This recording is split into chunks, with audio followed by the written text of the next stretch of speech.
Okay, we are hoping that today is a successful move day on the CNC.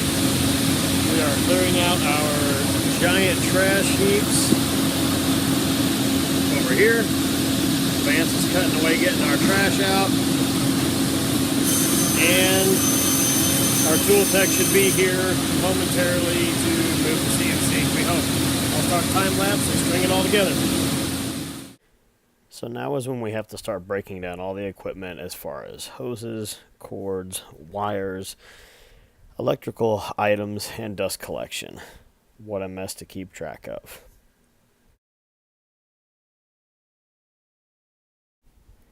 Here we are trying to locate the CNC spindle head in a central location to balance out the weight for shipping. The CNC control box will be the counterweight to balance everything out so that we can ship without having anything shift during the load. As you see here soon, we'll be backing a flatbed trailer in to pull the CNC out because apparently a lowboy would not fit in the building.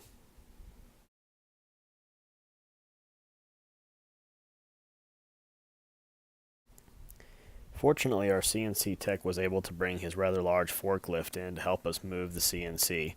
Our small forklift could have handled the load, but the large lift was able to handle it with much more ease. And no high-tech equipment in the world was going to help move this thing around. Just some good old-fashioned button hooking and side shift was going to get us around the beams and into the area we needed to be into.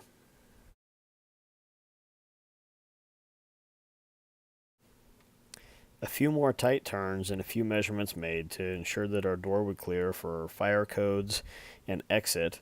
We were able to set the machine down in place.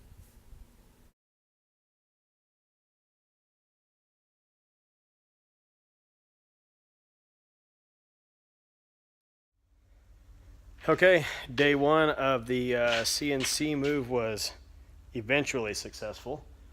The machine is in, it is rough leveled, and we will be back tomorrow morning to do the final setup. I will keep you posted.